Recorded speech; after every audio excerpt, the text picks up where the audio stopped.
The moment Pauline Maddox rode into Harrow Creek, Kansas, in the blazing summer of 1878, every soul on that dusty main street stopped what they were doing and stared, because a woman traveling alone with nothing but a saddlebag, a loaded rifle across her lap, and a look in her eyes that could split stone, did not arrive in a town like this without a reason worth fearing. She did not slow her horse for the stairs. She did not tip her hat or offer a polite smile to the men who leaned out of the saloon doorway to watch her pass. She rode straight and tall down the center of the street, her dark hair pinned beneath a wide-brimmed hat, her riding dress dusty from what looked like at least 3 days of hard travel, and she did not stop until she reached the sheriff's office at the far end of town, where the road split into 2 dirt tracks heading into open prairie.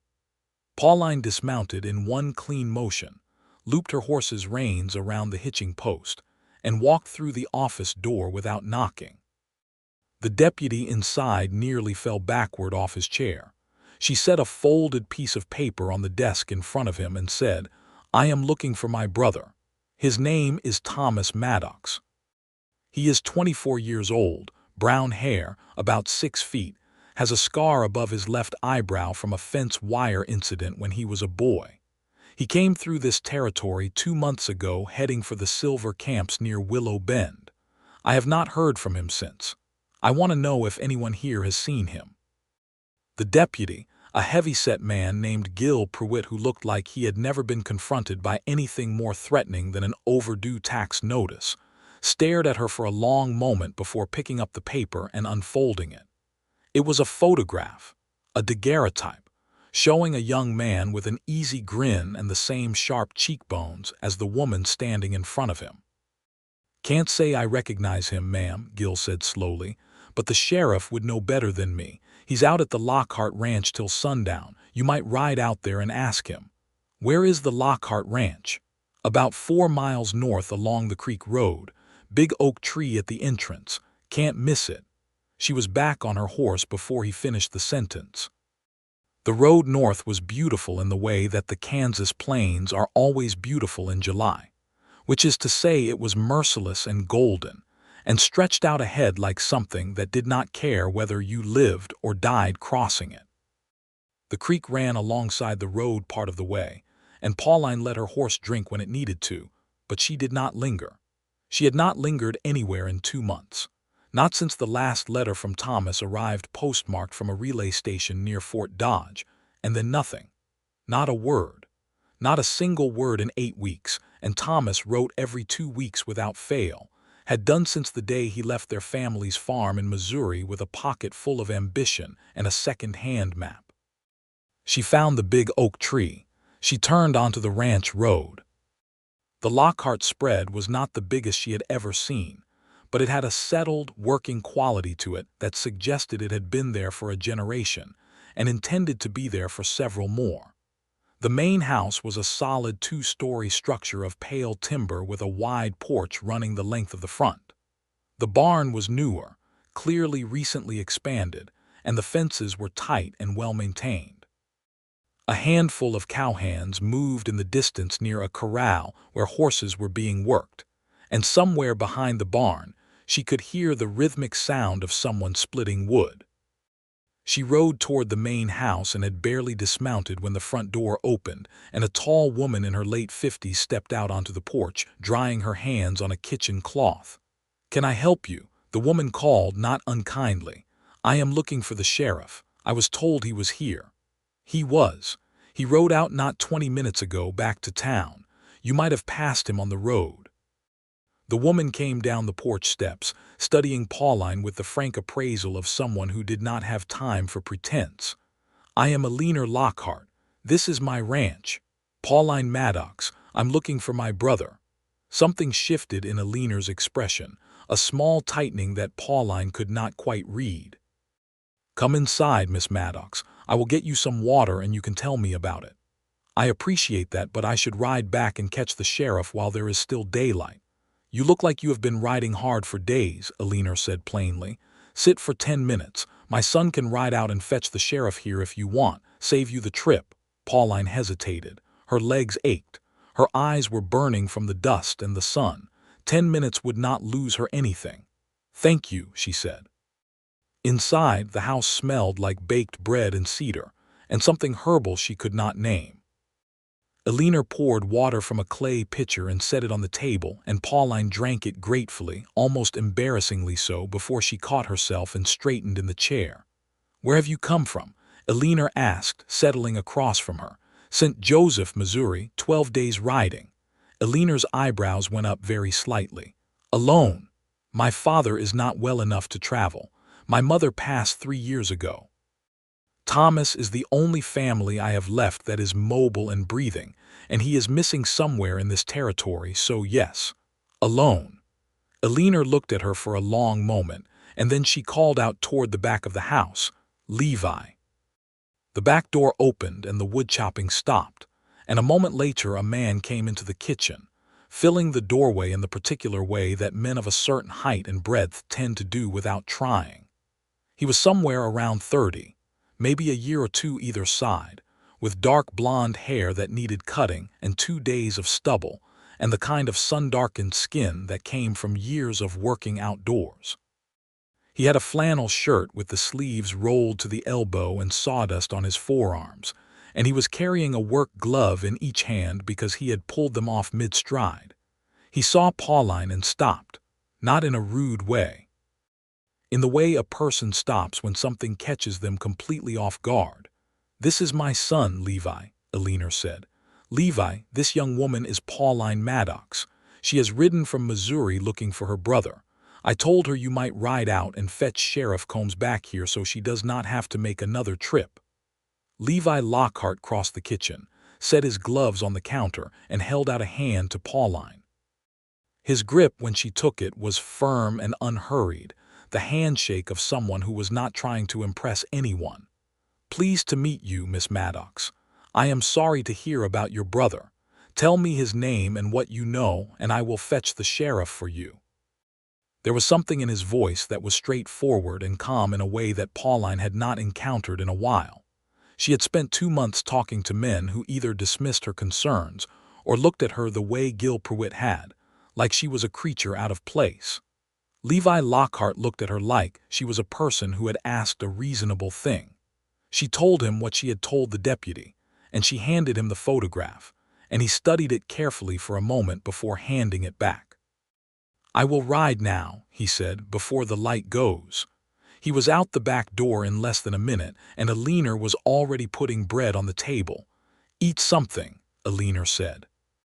"The sheriff will not be worth talking to if you pass out in his office from hunger." Pauline almost smiled. "I am not going to pass out." "No," Alina agreed. "I don't think you are, but eat anyway." So Pauline ate, and she was ashamed of how good it tasted, and while she ate, Alina sat across from her and asked careful, thoughtful questions about Thomas. Not the kind of questions people asked when they were filling silence, but the kind that suggested she was actually thinking about the answers. Levi returned with Sheriff Harlan Combs before the sun touched the horizon. Combs was a lean man in his 50s with a white mustache and the quiet authority of someone who had been doing his job long enough to understand exactly how much of it was unsolvable. He sat at Alina's table, looked at the photograph, and rubbed the back of his neck. "Thomas Maddox," he said slowly. "Young man, brown hair, came through maybe 2 months ago. I cannot say I recall the name, but there were a number of men passing through heading for the silver camps around that time. Most of them came back through after a few weeks when the camps turned out to be less than advertised. And the ones who did not come back," Combs looked at her steadily, "some stayed, some went further west, and some ran into trouble of one kind or another between here and Willow Bend." "What kind of trouble?" "There is a man who operates in that corridor between Harrow Creek and the Willow Bend camps, goes by the name Rutherford Clay. He and his associates have been known to relieve traveling men of their supplies, their horses, their money, or occasionally their freedom if it suits their purposes." The kitchen was very quiet. "You mean he takes men captive," Pauline said. "He has done it before, yes. Holds them for ransom, or puts them to work in arrangements that are not voluntary." The law has had difficulty pinning him down because he moves his operations and he keeps friends in enough of the right places to slow down any official action. Pauline kept her voice level, and nobody has gone after him. Combs had the grace to look uncomfortable. It is complicated, Miss Maddox. My brother is 24 years old, Pauline said. He left Missouri to try and make enough money to buy medicine for our father and to pay off the mortgage on our farm. He has been missing for 2 months. Is that complicated? Combs did not answer that. Levi, who had been standing near the wall with his arms crossed, spoke up. Where does Clay operate out of? Has a camp somewhere north of Willow Bend up near Reed Rock Gorge, but the terrain up there is rough. It is not a place a person rides into alone and comes back out of easily. I am not asking to do it alone, Levi said. He glanced at Pauline. I know 2 men who know that territory, spent 2 seasons up there running cattle before the grazing agreements changed. I can have them here by morning. Pauline looked at him. Why would you do that? It was a genuine question, not a suspicious one. She was not naive. She had spent 12 days on the road and 2 months before that writing letters and waiting for them not to come back, and she had stopped expecting strangers to step in without a price attached. Levi looked back at her with those steady, unhurried eyes.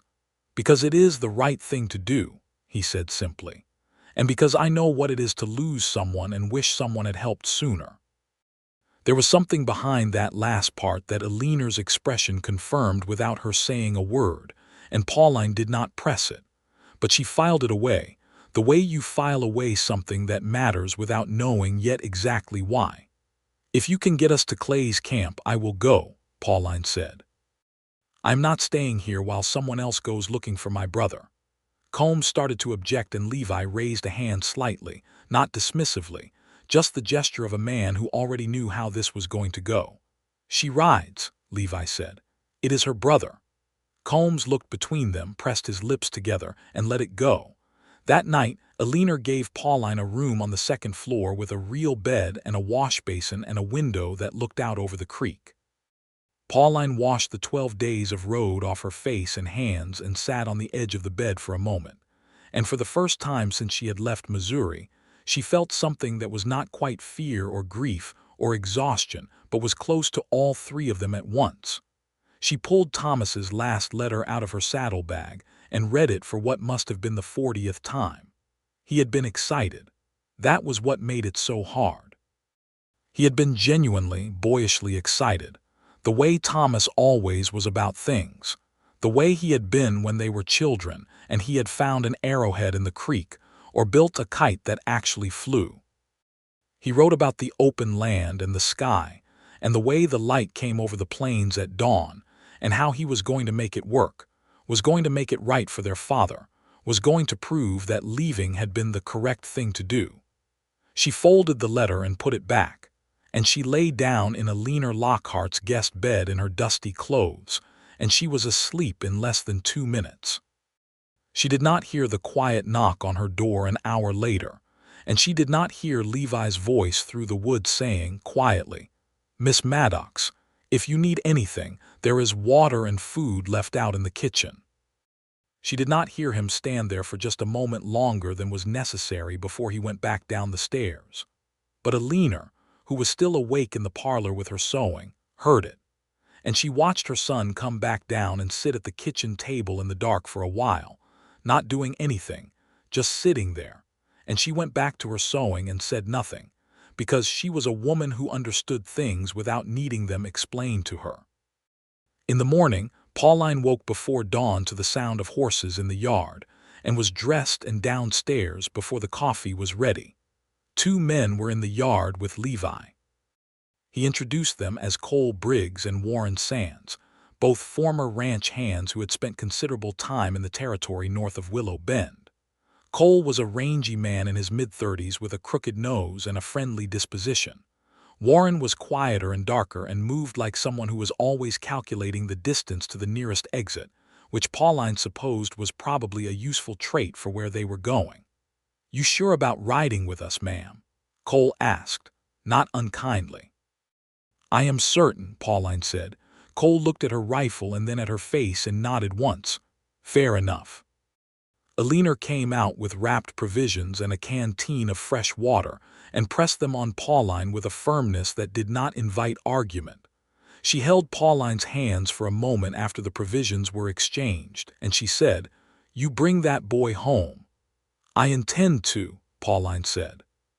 Then she looked at Levi, who was checking the cinch on his saddle, and he glanced over and caught her eye, and something passed between them that neither of them had quite the words for yet, which was probably appropriate given that they had known each other for less than 12 hours. They rode out as the sky was turning that particular shade of pale gold that happens just before the sun commits to arriving. The ride north was long and the terrain changed as they went, the flat prairie giving way gradually to rougher ground, limestone outcroppings pushing up through the yellow grass, the creek growing narrower and faster as the land tilted upward. Levi rode beside Pauline for most of the morning, and they talked, which surprised her. She was not expecting to talk. She had come here with a singular purpose, and very little room in her mind for anything outside of it. But Levi Lockhart asked questions the way people do when they are actually interested in the answers, and she found herself telling him things she had not planned to tell anyone, like how Thomas had taught her to shoot, because their father had gone through a period of illness when she was 14 and someone needed to be able to protect the farm, and how Thomas had been more worried about leaving her than he had been about the journey itself, and how she had told him to go because the farm needed saving and she would be fine, and she had meant it and she had been fine, right up until the letters stopped. "You are close," Levi said. "We are all we have had for a long time," she said. "Our mother died of fever when I was 19. Thomas was 17. Our father never quite came back from that." She paused. "He functions, he works the farm, but there is a part of him that went with her. Thomas and I learned to manage around that part." Levi was quiet for a moment. "My father went the same way," he said. "When my older brother died, he was killed in a cattle drive accident 6 years ago. My father held on for 2 years after and then he just went. Not violently, he just stopped wanting to be here." "I am sorry," Pauline said, and meant it. "My mother is the one who kept the ranch together," Levi said. "She is the one who keeps everything together. I just do the manual labor." He said it with a dryness that made Pauline glance at him, and when she did, he was almost smiling, and she found with some surprise that she was almost smiling too. The smile did not last long because Cole, riding ahead, raised a hand and they all slowed. "Campfire smoke," Cole said low, "coming from the north side of that ridge." They dismounted and led the horses back behind a limestone outcropping, tying them where they could not be easily seen. From there, on foot, they moved up the ridge, and Levi put a hand on Pauline's arm as they neared the top. Just a light touch, instinctive, the gesture of someone who wanted her to slow down before she crested the ridge and became visible to whoever was below. She did slow down. She was not reckless. She flattened beside him at the ridge line and looked down. Below them was a camp, roughly organized, maybe 8 or 9 men moving among a cluster of tents, and a larger canvas structure that looked like it had been there for some time. There were horses picketed on the far side, a fire with a cooking pot, and near the edge of the camp, working, were 4 men who looked distinctly unhappy about where they were. They moved with the particular stiffness of people who had learned not to move too quickly or in the wrong direction. Pauline's hand tightened on the rock in front of her. She pulled out the photograph and squinted at the men below. One of them, the one nearest the large canvas structure, was too far away to see clearly. But there was something about the way he moved, something about the angle of his shoulders. "I need a closer look," she breathed. "Not until we know the layout," Levi breathed back, and he was so close that she could feel the words more than hear them, warm against her temple. They studied the camp for a long time. Cole counted the armed men and noted where they were positioned. Warren marked the exits and the terrain around the camp, the places where a person could move without being seen, the places where the rock and scrub brush provided cover. Levi watched the overall pattern of movement, the way the men with guns moved, the rhythms of the camp. "There is a gully," Warren said quietly, pointing. Comes in from the east. Natural trench, probably 4 feet deep at points. Man could move through it from that stand of trees over there to within 20 feet of the camp without being seen. How many armed men? Levi asked. I count 5, Cole said, maybe a 6th in the canvas structure. Can we get to the working men without going through the armed ones? Pauline asked. Warren thought about it. If we use the gully, if we go at night. Tonight, Pauline said. They all looked at her. I know it is fast, she said. I know the sensible thing is to go back to town and get the sheriff and come back with more men and take a week to plan it properly. But one of those men might be my brother, and I am not leaving him in that camp another night longer than I have to. Levi looked at Cole. Cole looked at Warren. Warren was already pulling out a piece of paper to sketch the terrain.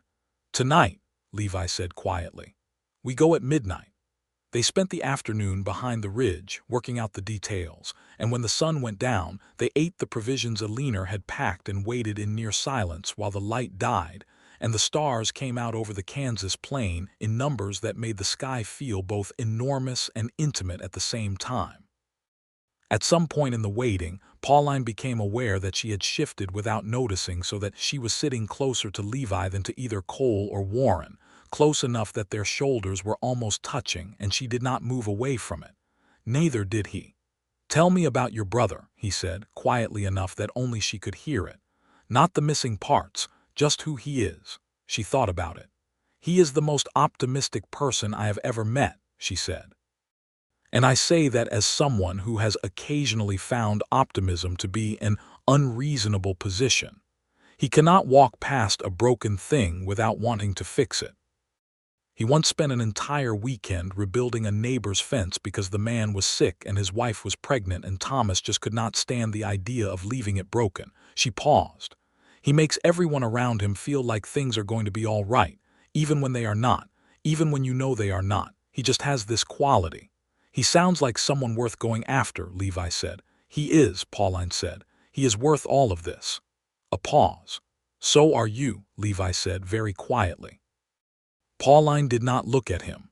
She kept her eyes on the dark outline of the ridge ahead, but she felt the words settle somewhere in her chest in a way she was not expecting.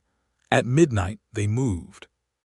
The gully was exactly what Warren had promised, a natural trench worn into the rock and earth by years of water running off the ridge, deep enough to conceal a crouching person, but narrow enough that it required careful movement.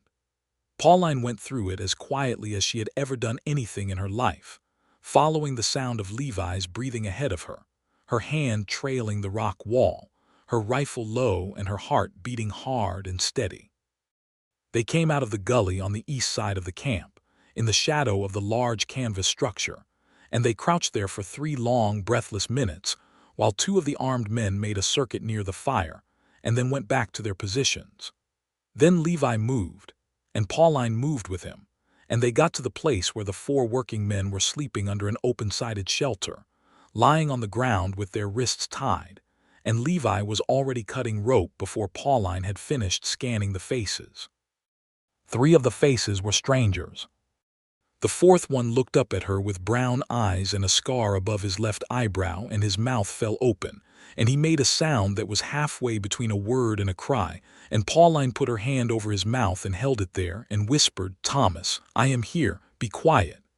His eyes went wet. He nodded. She helped him up. Cole and Warren took positions covering their retreat, while Levi helped the other 3 freed men understand through gesture and expression alone that they needed to move quietly and quickly and right now.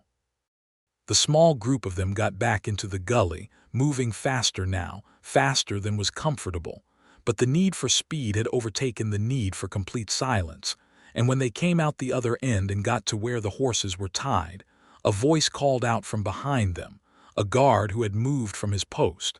"Hey, hey, someone's in the Cole," was already on his horse. Warren was up before the shout finished.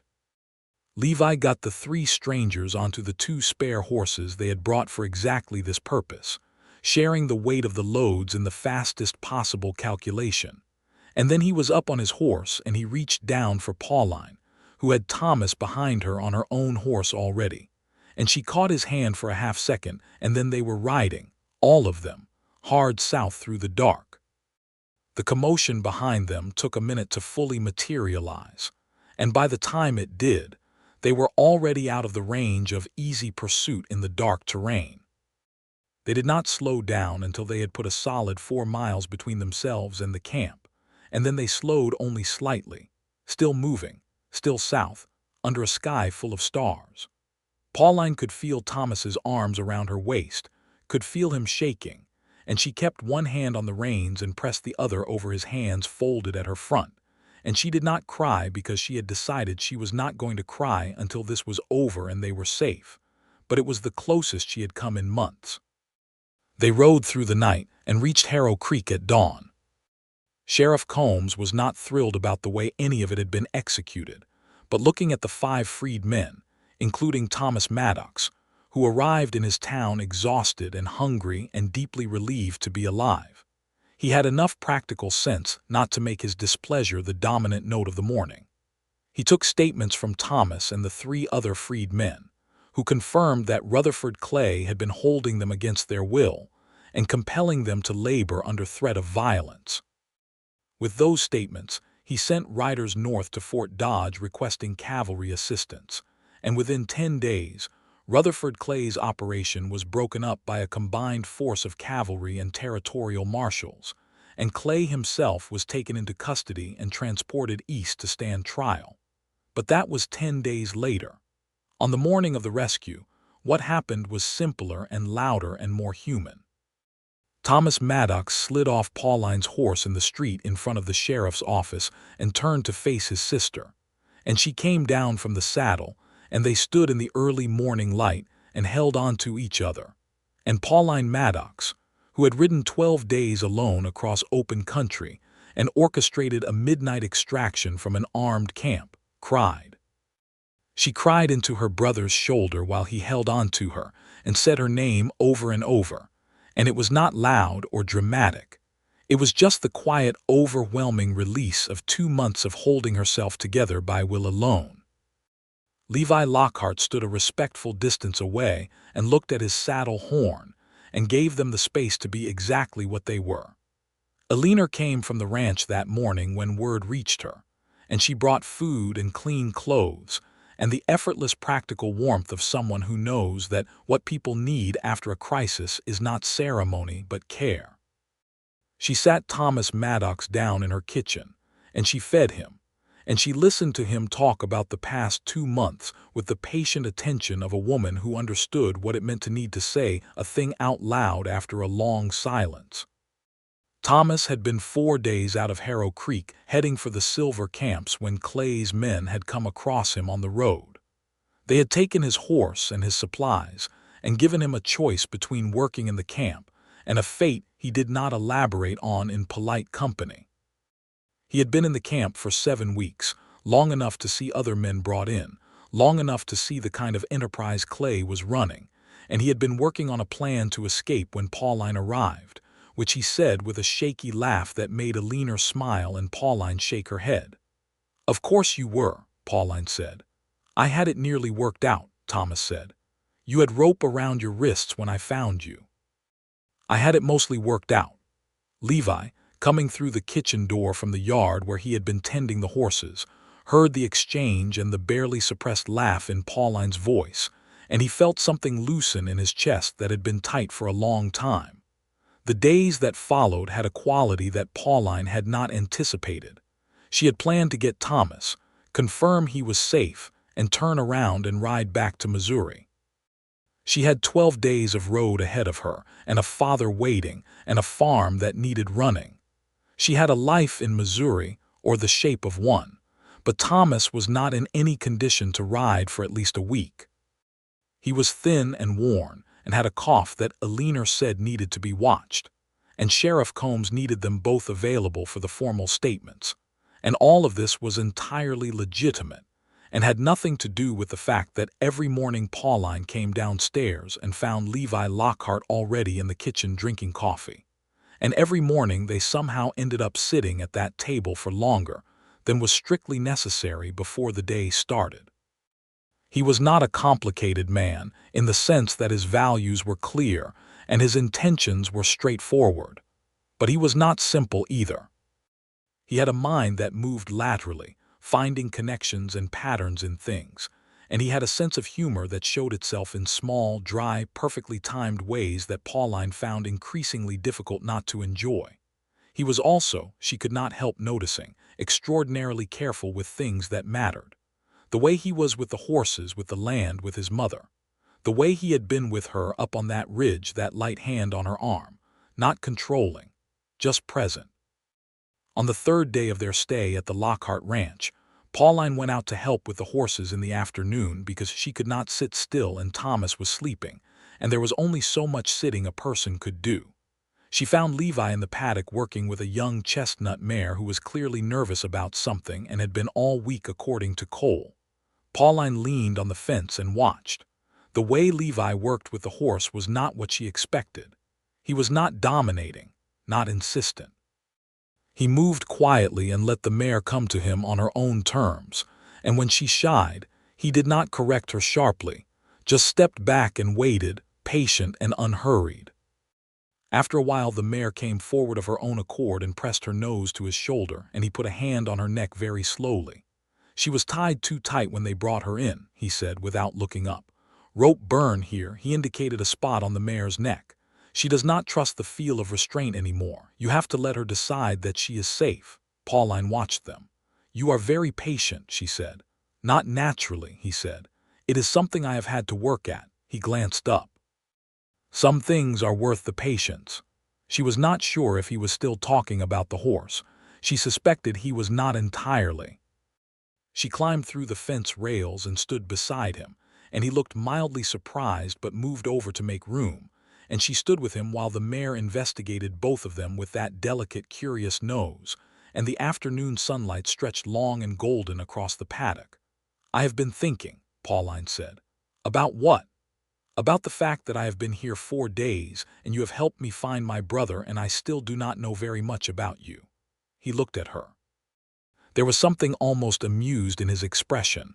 What would you like to know? How old are you? 31. How long have you run this ranch? 6 years, since my brother died. Did you always want to be a rancher? He thought about it, which she appreciated. He did not give her the easy answer. I wanted to be a lot of things when I was young, he said. I thought about going east for school at one point.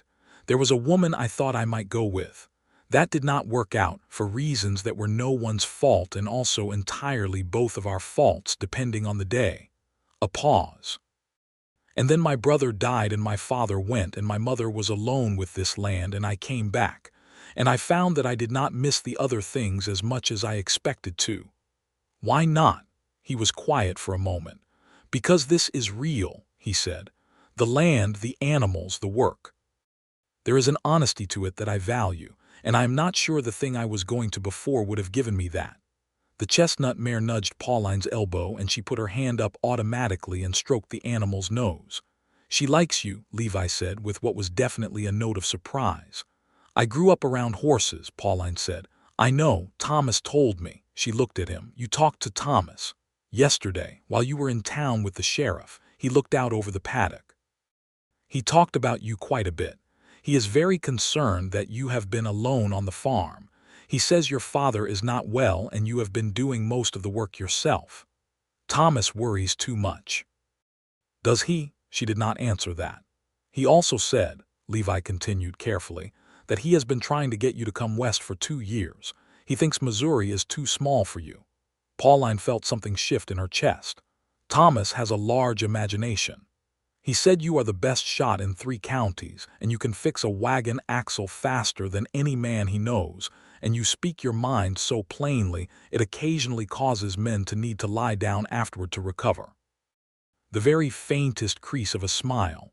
I thought that was an interesting description of a person. It sounds like something Thomas would say, Pauline said, fighting the corners of her own mouth. It sounds accurate, Levi said. She looked at him directly then. Are you flirting with me, Mr. Lockhart? He met her gaze. I am attempting to, he said, with a directness that was somehow more affecting than any elaborate flattery could have been. I am not certain I am doing it well. You are doing well enough, she said. And then she looked back at the mayor because she needed to look at something that was not his expression right then. They stood in the paddock until the sun went low, not always talking, sometimes just standing there with the horse between them and the light changing around them. And by the time they went back inside for supper, something had settled between them that had not been there before. Not a declaration, not a promise, just a certainty, quiet and solid as limestone. Thomas recovered faster than expected, which Pauline suspected had something to do with Levi Lockhart's cooking and the general restorative quality of being in a house where someone cared whether you ate enough. By the end of the first week, he was up and moving and lending a hand where he could, and by the middle of the second week he was out with Cole and Warren learning the rhythms of the ranch with the enthusiasm of someone who had found, against expectation, a thing he was good at. The formal statements were completed. Sheriff Combs confirmed that the cavalry had reached Clay's camp. The matter was, to the extent that these things ever were, resolved. And still Pauline did not go. She told herself it was Thomas. She told herself it was the practicalities, the logistics, the need to figure out the best route home, the need to rest the horses properly before another long ride. She told herself it was because Levi had asked her to stay a little longer in the gentle, non-demanding way that Levi had of asking for things, the way that made it feel like an offer rather than a request. None of those things were untrue. All of them were also not the full truth. The full truth was the evening of the 9th day, when Pauline and Levi sat on the porch after supper in the long prairie dusk, and he told her about his brother Daniel. Not the death, or not only the death, but who Daniel had been before it. His laugh, his talent for getting people to agree to things they would not have agreed to for anyone else. The way he had of making Levi feel, even when they were boys, that being the younger brother of Daniel Lockhart was not a lesser position, but a particular kind of fortunate one. Levi's voice was steady the whole time he talked about it, but there was a quality to his stillness that Pauline recognized, because it was the same quality she had when she talked about her mother, that particular stillness of a person who has learned to carry a grief without letting it carry them. When he was done, she said, "Thank you for telling me that. You told me about Thomas," he said. "It seemed fair." "I told you about Thomas before we went into that camp," she said. Which was, in retrospect, a very transparent manipulation to get you emotionally invested in the outcome. He looked at her. Was it? She thought about it honestly. "No," she admitted. "It was not. I just needed to talk to someone and you were the right person to talk to." He was quiet for a moment, looking out at the darkening plain. "You are the first person in a long time," he said slowly, "that I have talked to. Not reported to, not managed a situation with, not been the responsible one around. Just talked to." Something in that landed in Pauline's chest with a weight and a warmth that she could not entirely account for. "Levi," she said. "Yes. I'm going to say something and I want you to tell me honestly what you think, because I have found that you are a person who tells me what he actually thinks, which is rarer than it should be." "All right. I came here to find Thomas. I found him. I should be going home. My father is alone and the farm needs managing, and there is no particular reason for me to be sitting on your porch watching the sun go down." "No particular reason," he repeated carefully. "Except that I do not want to go," she said. "And I am trying to understand whether that is because of something real or because I am disoriented from the past 2 months and attaching myself to the first stable thing I found."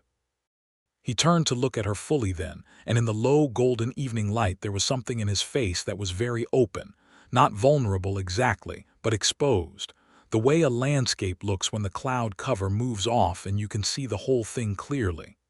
"I cannot answer that for you," he said, "but I can tell you what I think since you asked." He paused. "I think you are the least disoriented person I have ever met. I think you know exactly what you feel and what you think. And you have a habit of verifying it anyway because you believe in being certain before you act. I think you rode 12 days alone across open country on the strength of knowing who your brother was and trusting what you knew. That is not the behavior of someone who is confused." She looked at him. "And I think," he said, a little more quietly, "that I have spent 9 days looking for reasons to be in whatever room you are in, and I have run out of interest in pretending that is accidental." The prairie was very quiet. "That is very straightforward," Pauline said. "I told you I was not doing it well." "I said you were doing well enough," she said. "I meant it." And then, because she had determined from the first morning at Aline's kitchen table that Levi Lockhart was a man who would wait with infinite patience and never push, she leaned across the narrow space between their chairs and kissed him. It was not a tentative thing. She had thought about it, as she thought about most things, thoroughly and honestly and from multiple angles, and she had arrived at a conclusion. The kiss was a conclusion.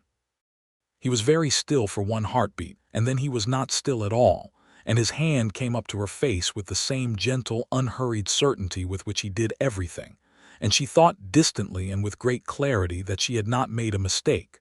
When she pulled back, his eyes were open and he was looking at her with an expression she did not have a word for yet. "I'm still going to have to go back to Missouri," she said. "My father is alone." "I know," he said. "That is a problem." "It is a problem worth solving," he said. "Together, if you will let me." She looked at him for a long moment, and then she turned back to the darkening plain, and he was still watching her, and the warm weight of his hand found hers on the arm of the chair, and neither of them let go. Thomas, watching through the kitchen window while pretending to dry dishes, grinned the grin of a man whose optimism had recently been very thoroughly vindicated. Aline at the table behind him said placidly, "Close the curtain, Thomas," without looking up from her mending. Thomas closed the curtain. His grin did not diminish by a single fraction. The problem was, as Pauline had said, real. She had a father in Missouri who could not be left indefinitely. She had a farm that was mortgaged and needed to be either sold or worked. She had a life, the skeleton of one, built over the years she had been there, and it could not simply be abandoned because she had fallen in love in Kansas. She had fallen in love in Kansas. She turned that fact over in her mind on the ride she took alone the next morning, pushing the mare Levi had lent her out across the flat prairie in the early light, thinking. It was not a gradual thing, she had come to understand. She had not moved slowly toward this. She had arrived in Harrow Creek looking for her brother, and she had found, unexpectedly, entirely without planning, someone who looked at her like she was fully real and worth the looking. She thought about her father's farm. It was a good farm, had been a great one before her mother died and her father's spirit went sideways. The mortgage was 3 years behind, which was not as catastrophic as it sounded if the harvest was decent, but it required attention and presence. She thought about Levi's ranch, which was good land and growing better, and had in it something she recognized as a future. Not just a livelihood, but a life. The kind of thing you built, not found. She turned the mare around and rode back. When she arrived, Levi was at the fence watching the horses, and she pulled up beside him and said without prelude, "I need to go back to Missouri. I need to sort the farm and be with my father. But I need to know before I go whether this is something you intend to see through or whether it is something that will fade when I am 4 days out." He looked at her steadily. "You know the answer to that. I want to hear you say it." "I intend to see it through," he said. "In whatever way makes sense, including, if your father is willing, the possibility of moving him here." She blinked. "You have thought about this." "I have thought about very little else for 3 days. Moving him to Kansas. This is good land, the air is clean. There is a doctor in Harrow Creek better than what you have in most of Missouri. If the farm can be sold or arranged, there is room here. My mother would not object, I can tell you that without asking her." He paused. "I am not telling you to do any of those things. I am telling you that there are options. That you do not have to choose between the obligation you have to your father and whatever this is between us." She looked at him for a long time. The sun was fully up now, and it was hot, and the horses were moving in the paddock behind him, and somewhere in the house Aline was singing something quietly to herself, and the whole scene was so solid and specific and real that it ached. "I will go back to Missouri," she said. "I will talk to my father and I will write to you." "Every 2 weeks," he said with the first full smile she had seen on him. "Every week," she said, "if you write back." "I will write back," he said. "Every week. And I will come to Missouri before the end of summer if you will have me." "I will have you," she said, simply and directly. And then she extended her hand to him, and he took it, and they shook it like two people making an agreement that they both fully intended to honor. Thomas overheard all of this from the barn where he had been pretending to muck out a stall. He accidentally knocked over the pitchfork in his excitement, which made a tremendous clatter, and Levi and Pauline both turned to look at the barn door. "I am fine," Thomas called from inside. "Everything is fine, carry on." Levi looked at Pauline. "He is going to be insufferable, is he not?" "He has been insufferable since birth," Pauline said fondly. "You will get used to it." The morning they left, Levi Lockhart did something unexpected. She walked out to the road with Pauline while the horses were being loaded, and she took both of Pauline's hands and she said, in a low and very clear voice, "I have watched my son carry this land and this family and his grief for 6 years, and I have never once seen him look at anything the way he looks at you. So you come back." Pauline squeezed the older woman's hands. "I will," she said. "I promise." She mounted her horse. She looked at Levi, standing at the fence where they had stood together that first afternoon with the chestnut mare, and something passed between them that was clear and permanent and entirely unambiguous. Thomas rode beside her out of the yard, and when they were far enough down the road, he said, with a carefully controlled tone that did not entirely succeed at concealing his delight, "So." "Do not," Pauline said. "I am just saying." "Thomas." "I was right, though." A long pause. "You were right," she said. And he was, she thought, insufferably and entirely right, and the knowledge of it sat in her chest warm and bright all the way back to Missouri. The ride home took 11 days.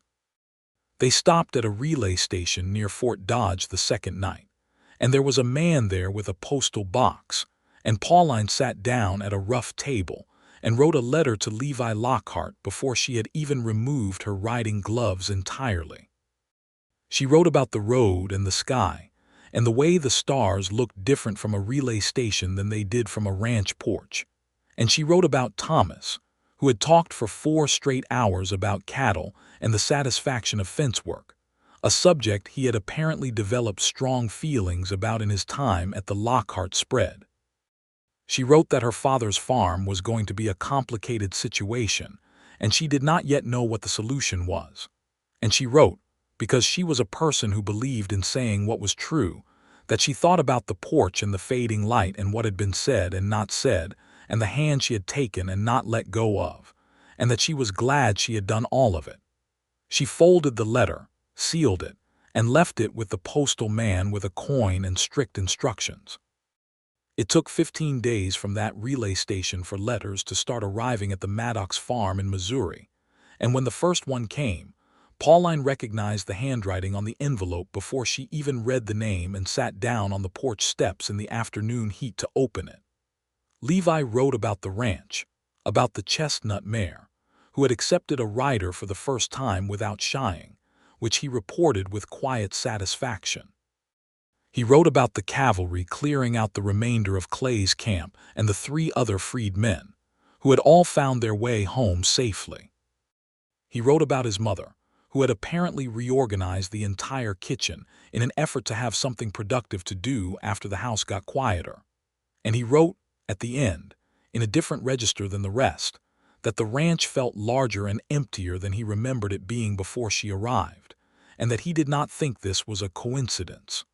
Pauline read that last part twice and then folded the letter very carefully and put it in the cedar box where she kept Thomas's letters. She wrote back that evening, and the week after, and the week after that. Over the summer, Levi Lockhart wrote letters about drought and cattle prices, and the mechanics of running a working ranch on the plains, and Pauline Maddox wrote letters about her father and the farm, and the slow realization that what was keeping her in Missouri was obligation, which was real and serious and worth honoring, but that what was calling her back to Kansas was also real and serious and worth honoring, and that she was trying to find the way to honor both. Her father, Edmund Maddox, was a difficult man to have a conversation with about anything that mattered, not because he was cruel or even unkind, but because he had built a wall around the part of himself that felt things, and most conversations bounced off it.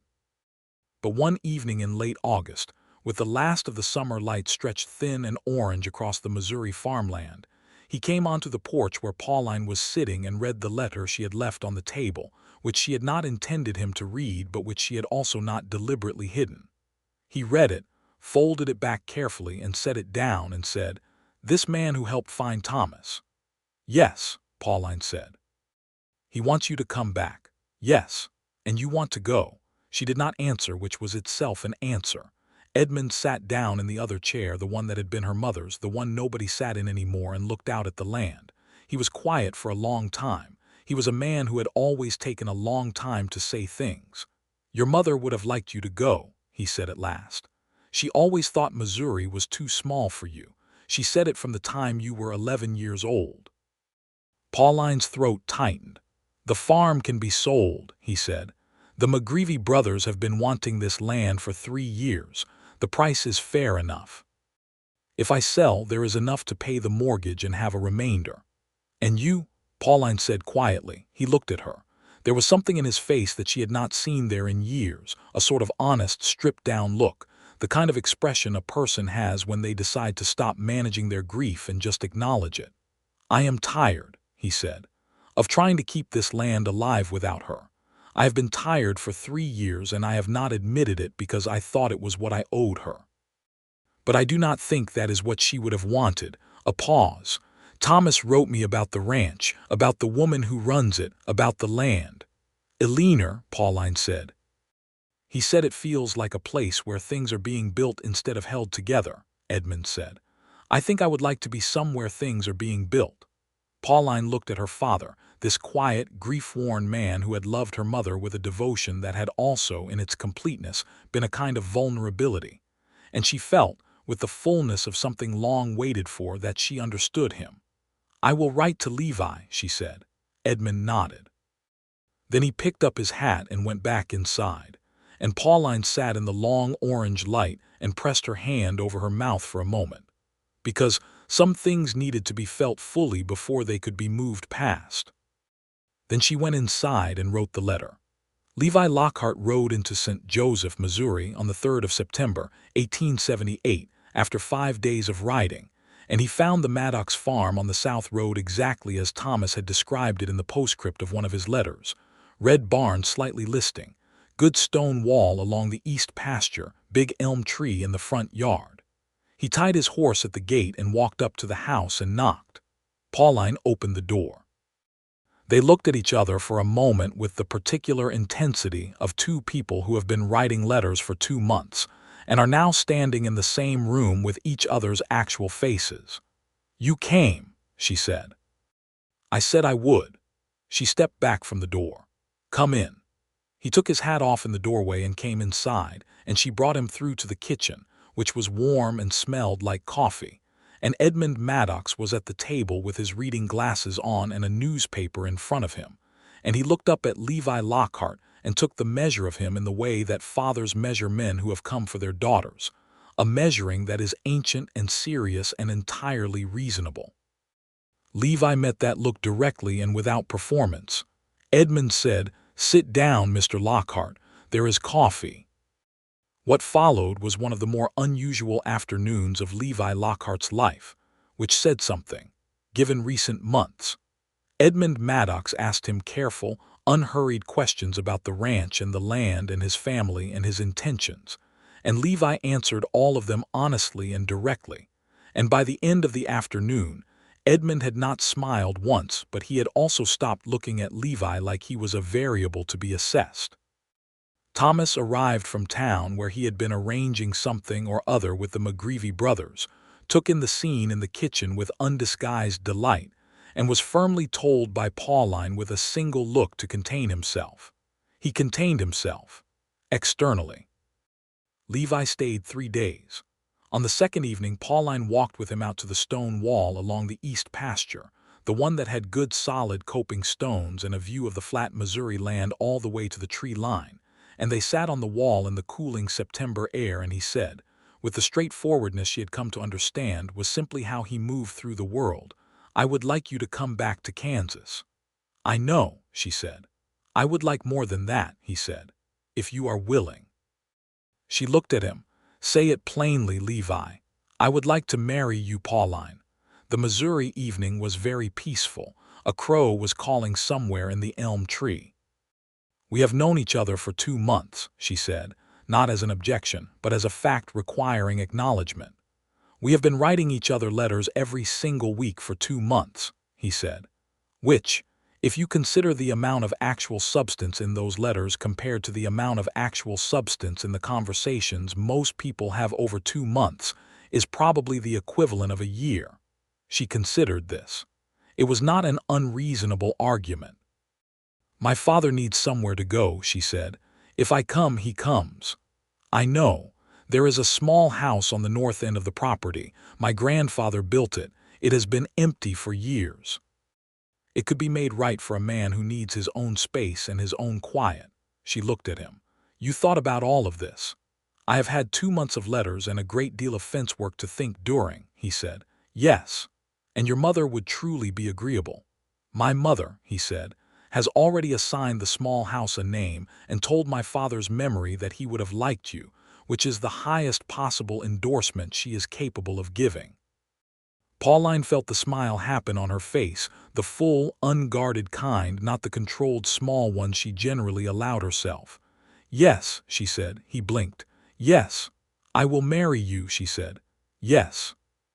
For a moment he was completely still, and then something in him relaxed all the way through from the shoulders down, like a tension he had been holding for a long time and had not fully noticed.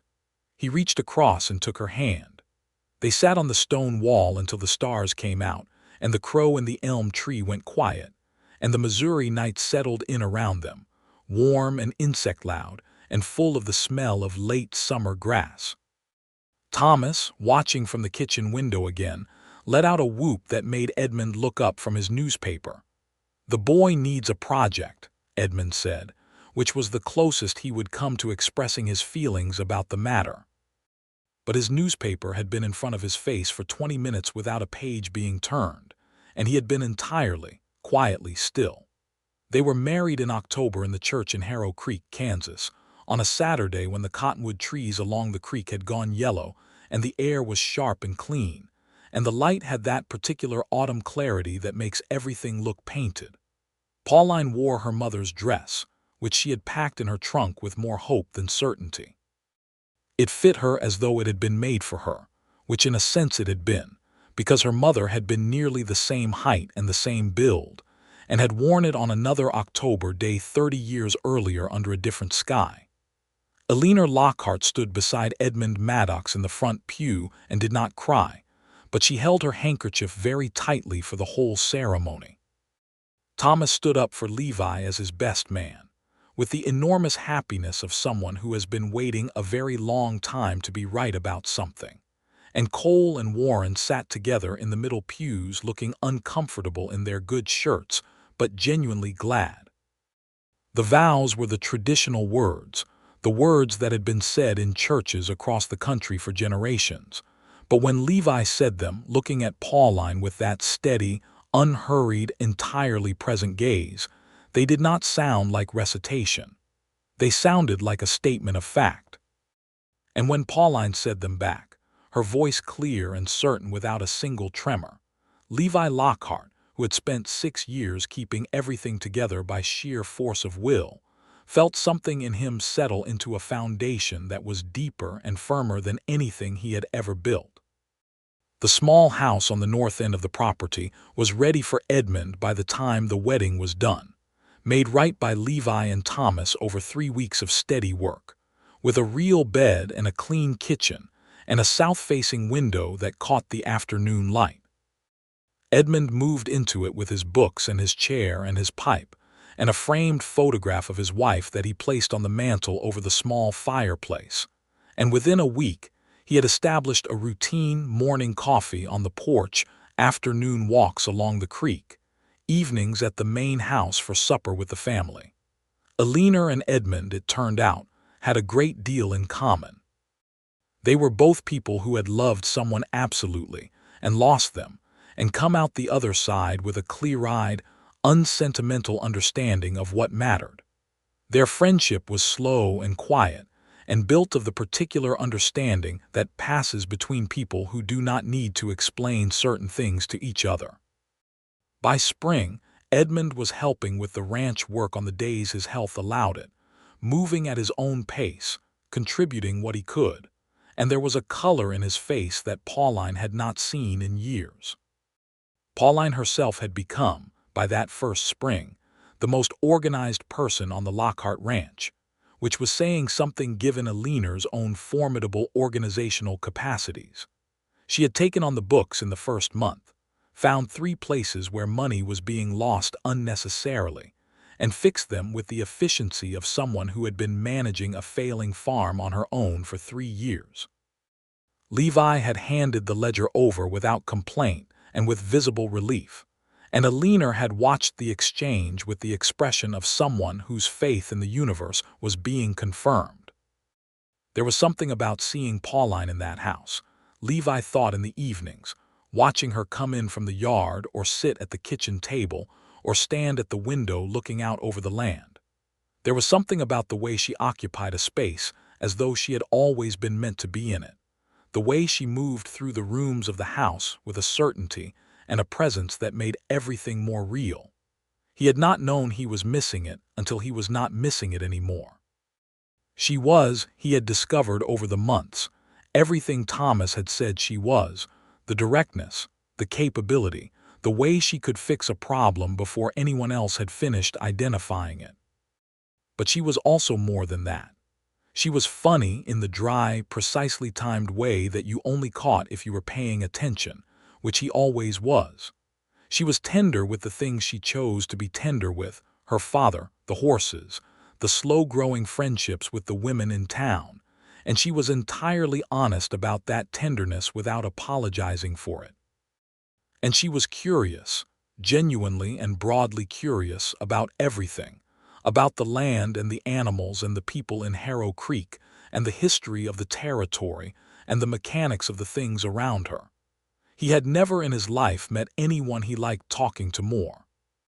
That spring, on a morning when the prairie was just beginning to go green and the air had that first tentative warmth in it that promises a whole season ahead, Pauline came to the breakfast table and sat down across from Levi and looked at him with that specific expression she had when she was about to say something that required his full attention.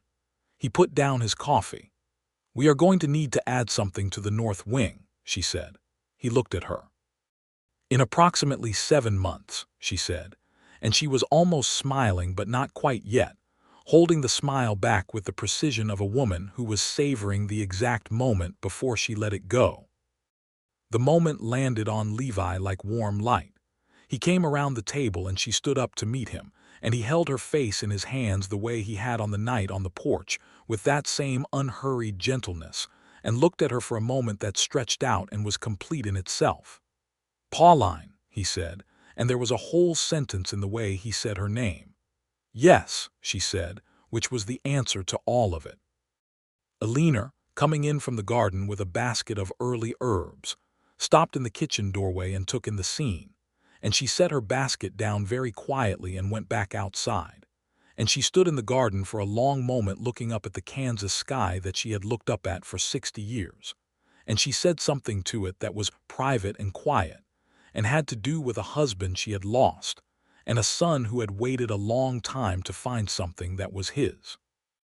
Edmund, on the porch of his small house across the property, was smoking his morning pipe and watching a hawk turn slow circles over the creek, and Thomas came by on his way to the corral and stopped, and Edmund looked at him and said, "You know." Thomas, who had been the first to be told, grinned. "Good," Edmund said simply, looking back at the hawk. "Good," Thomas agreed. The child came in the late autumn, on a cold November day when the cottonwood trees had lost their leaves, and the creek was running low, and the Kansas sky was the particular flat gray that comes before the first hard frost. He came into the world in the main house of the Lockhart ranch, with the doctor from town in attendance and Alina holding one of Pauline's hands and Levi holding the other, and he announced his arrival with the full-throated conviction of someone who had made up his mind to be here and was committed to the project. They named him Daniel Edmund Lockhart. Daniel for the brother Levi had lost, the one who had made being Levi Lockhart's brother a particular kind of fortunate thing. Edmund for the man who had come west on the strength of his daughter's love and found, against his careful expectations, that there was still living left to do. When Levi first held his son, standing in the bedroom with the gray November light coming through the window and Alina and the doctor politely arranging themselves elsewhere in the room to give them a moment, Pauline watched his face from the bed and saw something pass across it that she had no precise word for. It was not quite joy, or not only joy. It was the expression of someone who has been holding a very old grief carefully in one hand for a very long time and has just, at last, found the place to set it down. He looked at her over the small head of their son. "Thank you," he said, just that, quietly, like a man who means all of it. "You did help," she said, which made him laugh, which startled the baby, who made an indignant sound, and the laughter and the indignation and the warmth of the room and the gray light outside all wove together into something that felt like the beginning of everything. Edmund met his grandson that evening, sitting in the kitchen chair Alina had placed for him, and he held the child with the careful, somewhat baffled tenderness of a man who has spent years not touching anything breakable, and something in his face when he looked down at the boy was so open and so clear that Pauline had to look at the window for a moment to collect herself. "He has your mother's hands," Edmund said, not looking up. Pauline looked. He did. The long fingers, the particular proportion of the palm. "He does," she said. Edmund held the baby for another long minute and then he handed him carefully back to Levi and he put his hands on the table and he said, "I am glad I came west." That winter the ranch was full in a way it had not been in years. Thomas had decided with characteristic decisiveness that he was going to stay. He was not going back to Missouri. There was nothing to go back to, and the Lockhart land suited him in a way he had not expected and had no intention of questioning. He took on the role of ranch hand with the genuine enthusiasm of someone who has finally found the work that fits the shape of him, and Levi paid him a fair wage and valued his work. And the two of them had developed by midwinter the easy, ribbing, deeply loyal friendship of men who respect each other without needing to perform it.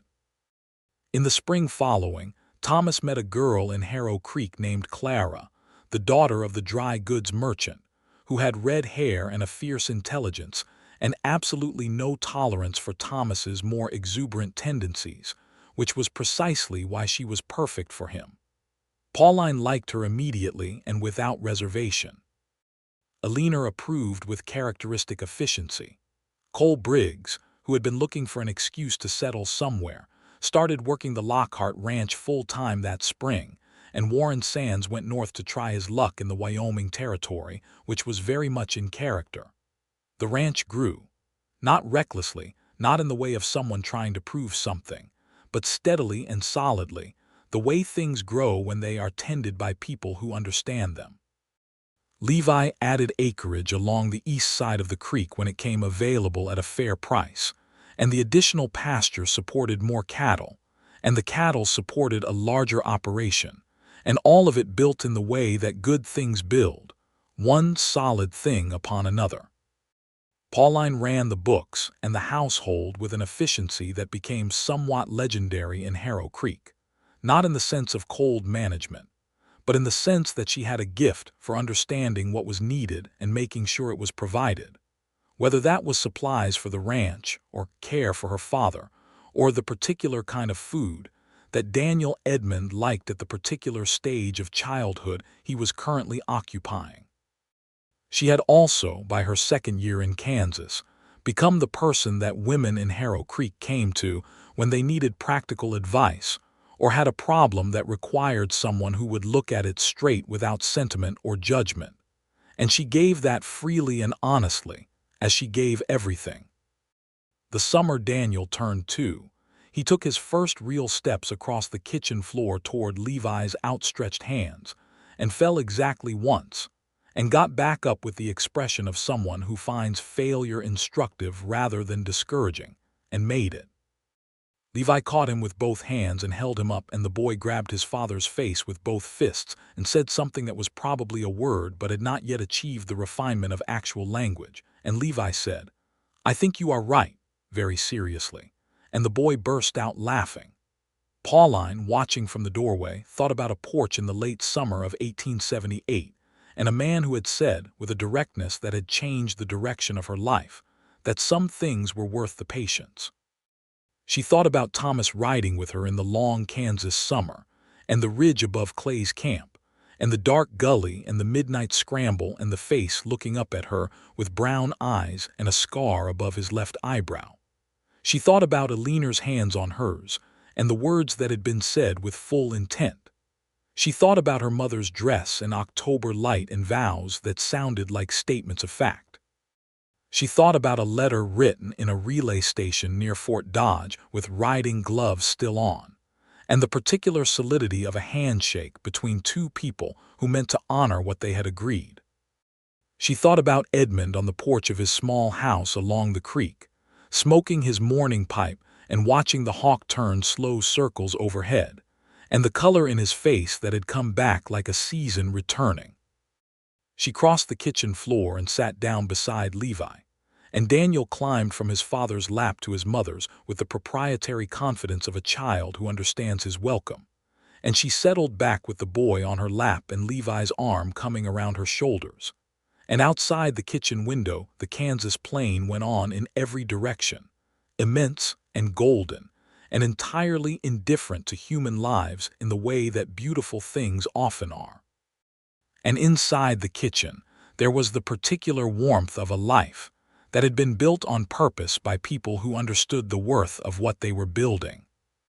Thomas and Clara were married the following spring in the same church where Pauline and Levi had been married, and Edmund walked Clara down the aisle when her own father, a nervous man with a gimpy knee, found the formality too much, and did it with the quiet dignity of a man who has learned that love, in whatever form it takes, is worth participating in. Their first child, Thomas and Clara's, came the autumn after their wedding. A boy they named Patrick, who arrived with his father's grin already in place and his mother's red hair, and who became the object of Daniel's absolute fascination from the first day he appeared, because Daniel Lockhart was very serious about the concept of family and had decided that a cousin was an excellent development. By the time those two boys were old enough to run across the property together, the Lockhart ranch had 2 more Lockhart children to account for. A girl named Me, born 3 years after Daniel, who had Pauline's dark hair and Levi's calm temperament, and an opinion about everything that she expressed at remarkable volume for someone so small.